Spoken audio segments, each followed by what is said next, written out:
따라하겠습니다. 조심합시다. 조심합시다.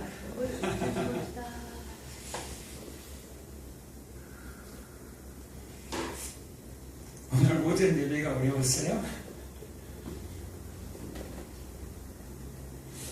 죄에 대하여, 의에 대하여, 심판에 대하여 성령께서 우리 속에 있는 마귀적인 습성들, 옛사람, 우리 속에 있는 이 세상적 오염들을 그대로 놔두면 믿지 않는 사람하고 똑같다 이 말이에요. 그래서 하나님께서 찾아오셨잖아요. 예수 그리스도께서 찾아오셔서 그분은 거룩해요. 그분은 거룩하기 때문에 거룩하지 않는 존재들과 똑같이 놔두면 안 되잖아요. 그래서 성령이 와서 하는 일이 능력 주고 병 고쳐주고 그런 거 하는 게 아니에요. 오셔가지고 우리의 죄에 대해서 분명히 성경은 얘기하잖아요.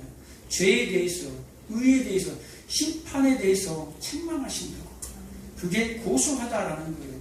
폭로시키다라는 말이에요. 그래서 우리의 삶 가운데 늘 성령의 찔림이 있어요. 성령이 근심한다라는 말 들어봤죠? 성경을 읽다 보면 성령이 근심한다라는 말이 나와요. 그러면 우리가 죄 가운데 계속해서 믿음의 사람인데도 불구하고 성령을 받았는데도 불구하고 계속 죄 가운데 구하게 되면 내 안에 계신 성령이 뭘 하신다라는 거예요? 근심을 하게 돼요. 그 근심이 쌓이면 어떻게 되겠습니까? 내 안에 그 근심이 쌓이게 돼요. 죄를 짓지 말라고 했는데 불구하고 계속해서 죄가 있는 곳으로 가고 죄의 환경으로 빠져들어가고 그리고 내가 그 죄를 허용하면서 살아가는 거예요. 그리고 세상과 연관돼서 그 쾌락 속으로 계속 빠져가는 거예요. 만약에 그러면서도 죄를 짓고 세상의 쾌락을 빠져가는데도 불구하고 만약에 내 안에 고소가 없다면, 성령의 고소가 없다면, 책망이 없다면, 찔림이 없다면, 양심의 찔림이 없다면 그는 하나님의 사람이 아니에요. 그냥 종교를 액세서리로 갖고 있고 세상과 구별되지 않는 사람이라 이 말이에요. 그런데 가다 보니까 아직 내 옛사람이 있어요.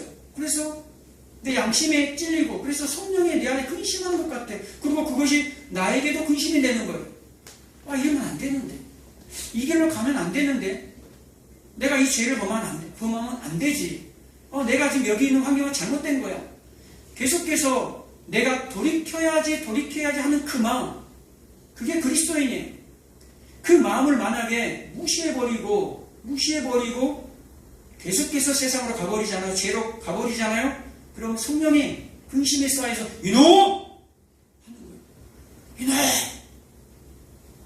그럴 때 고소장 내밀어요.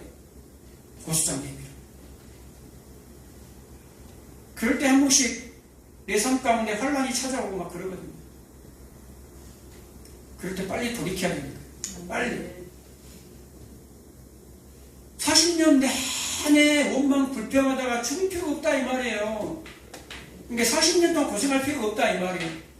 에녹처럼 하나님의 생명으로 충만하다가 365세 살다 갔잖아요. 365일. 그냥 1년 내내 매일을 주님의 재림을 기다리면서 정결한 신부됨을 생각하면서 날마다 그렇게 살아가는 자체가 하나님의 생명이 계속 쌓이는 거예요. 이 땅에 내 마음을 둘 곳이 없는 거예요. 그래서 에녹을 끌고 올라갔던 것처럼 그 에녹의 모습이 마지막 때 우리의 모습이에요. 에녹은 대단해서 올라가는 것이 아니라 마지막 때 주님을 예비하고 기다리고 사모하는 그들, 주님의 정결한 신부들이 마지막 때 그 에녹처럼 들림받는 에녹처럼 그렇게 될 것이다 라는 것을 얘기하고 있는 거예요. 그리고 성경에 보면은 수많은 귀신 들린 자들이 고침을 받는 일들이 벌어지잖아요. 하나님께서 그 축사를 하라고 내가 너희들에게 가르쳐 줄게, 잘 봐, 따라해. 그래서 축사를 알려주는 게 아니에요. 그런 축사는요, 그 귀신 들린 자들을 보여주는 것은 귀신이 이 사람에게만 들린 게 아니라 바로 너희들이 귀신 들린 존재들이야 라는 것을 보여주는 거예요. 이 사람만 귀신 들린 줄 아니? 아니야. 너희들도 다 미쳐가는 세상 속에 지금 파묻혀서 그들과 똑같아. 그래서 이 모습을 보여주면서 이것이 바로 구원이야 라는 것을 보여주는 거예요. 자, 오늘 본문에 보면 귀신 들린 누가 나와요? 딸이 나와요. 근데 수로보닉의 여자, 가나안 여자, 이방 여자죠. 이방 여자가 예수님에게 찾아와서 자기 딸의 이 귀신 들림을 고쳐달라고 얘기합니다. 그러면서 뭐라고 얘기합니까? 자기를 불쌍히 여겨달라고 얘기해요. 귀신은 누가 들렸는데? 딸이 들렸어요. 그러면 주님, 이 내 딸을 불쌍히 여겨주세요 라고 해야 되는데 뭐라고 얘기합니까? 나를 불쌍히 여겨주세요 라고 얘기하는 거예요. 나를. 누가 귀신 들렸다라는 거예요. 딸도 귀신 들렸지만 딸은 그 수로보닉의 여자의 그림자일 뿐이에요. 누가 귀신 들렸어요? 수로보닉의 그 여자도 귀신이 들렸어요. 뭐 때문에? 뭐에? 이 문제에 가장 매여 있어요. 그 문제에 들렸다 이 말이에요. 그 딸이 들렸다 이 말이에요. 딸이 귀신 들린 딸이 자기한테 들려버렸어요. 그러니까 딸과 귀신이 같이 자기한테 들려버리는 거예요. 겉으로는 딸이 귀신 들리는 것 같죠? 자기가 귀신 들려요. 예수님은 어떻게 얘기합니까? 누구를 고치죠? 딸을 고칩니까? 아니에요. 이 수로보닉의 여자를 고쳐요. 그러니까 이 수로보닉의 여자의 믿음을 보고 네 믿음이 크다. 그리고 이 여자를 고치니까 이 여자에게 구원이 임하니까 딸이 어떻게 됩니까? 고침을 받는 거예요. 딸이 고침을 받고 그 가정에 구원이 임하는 것이 아니라 여자가 먼저 고침을 받는 거예요. 귀신 들린 딸은 따로 있는데 우리는 정작 반대로 생각한다 이 말이에요. 제가 병 걸렸어. 저 좀 고쳐줘. 이게 아니라 주님, 제가 죄인입니다. 주님, 제가 죄인이에요. 근데 이 수로보닉의 여자는 어떤 여자입니까? 예수님이 아무리 그 당시 사람들이, 유대인들이 이방인들을 개취급했다 하지만 예수님은 예수님도 유대인이죠.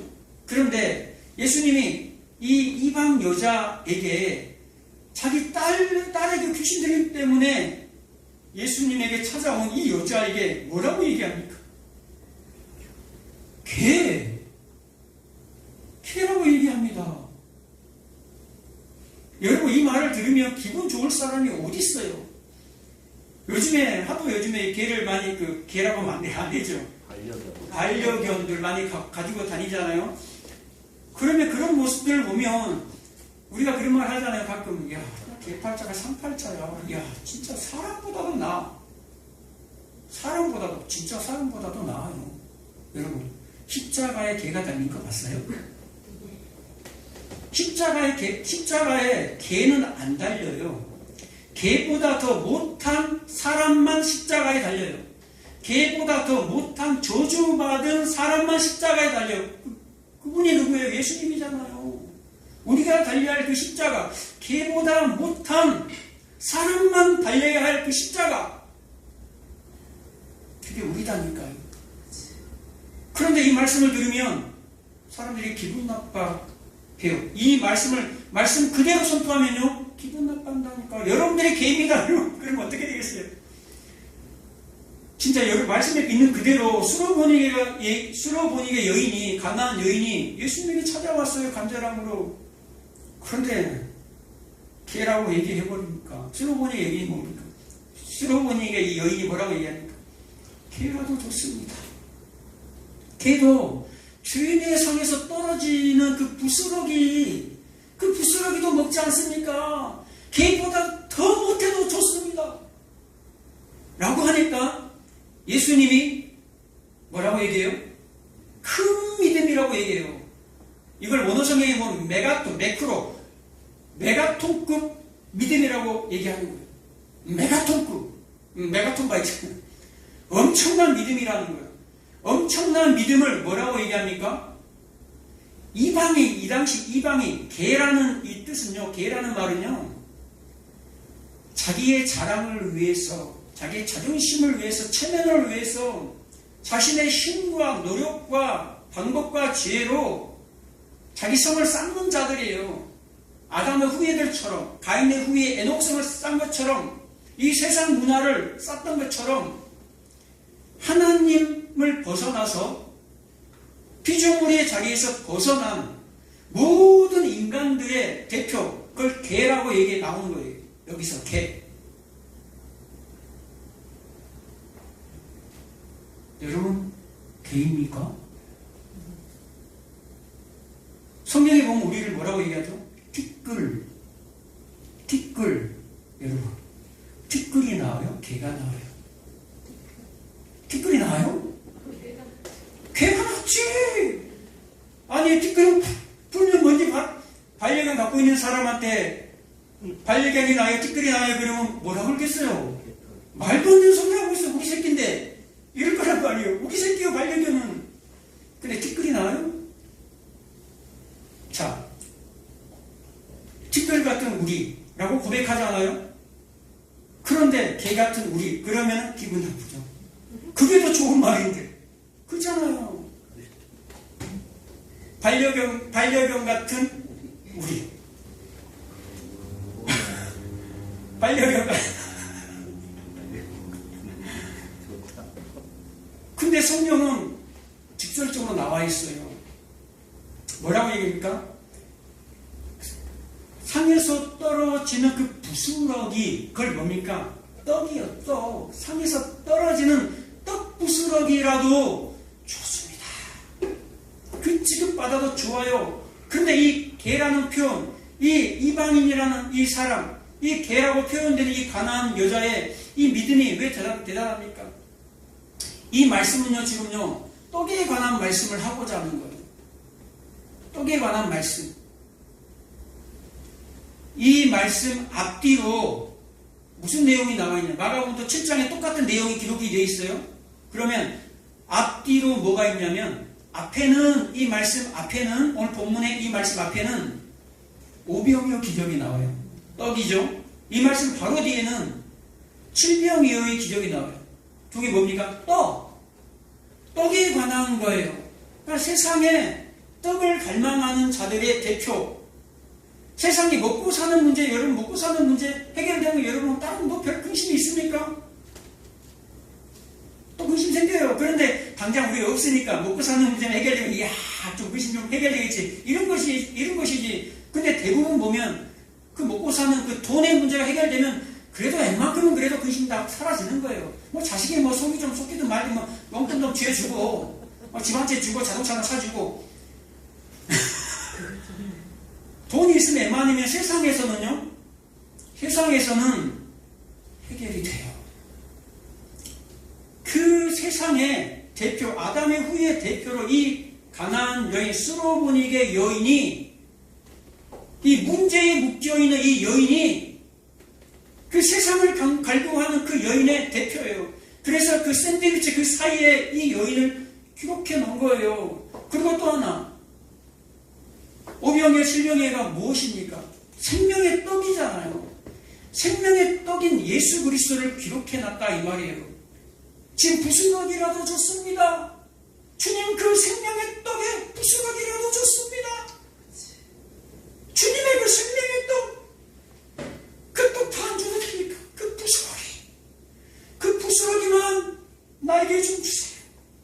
그것만 나에게 주면 이 문제 해결될 것 같아요. 그러면서 이 이방 여인이 어떻게 찾아온지 아세요?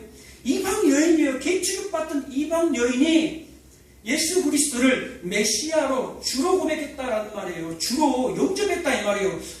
22절에 보면 주 다윗의 자손이여 나를 불쌍히 여기소서. 누구? 주로 고백했다 이 말이에요. 주 다윗의 자손, 주 그분을 이방인이 개취급받던 이방인이 와서 유대인 남자 앞에서 예수님 앞에서 당신은 나의 주입니다. 나의 왕이십니다. 당신은 하늘의 떡입니다. 당신은 생명의 떡입니다. 당신의 그 떡 중에, 당신의 그 일부 중에 그 부스러기라도 주십시오. 아멘. 이 모습이요, 대표를 가리키는 거예요.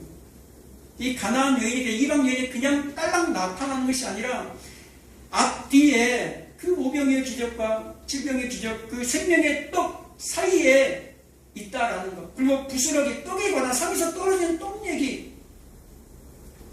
세상이 갈구하는 그것이 아니라 나는 생명의 떡을 원합니다. 주님. 그 생명의 떡 중에 그 부스러기만, 떡 부스러기만 있어도 제가 구원을 받겠습니다. 그래서 네 믿음이 크다.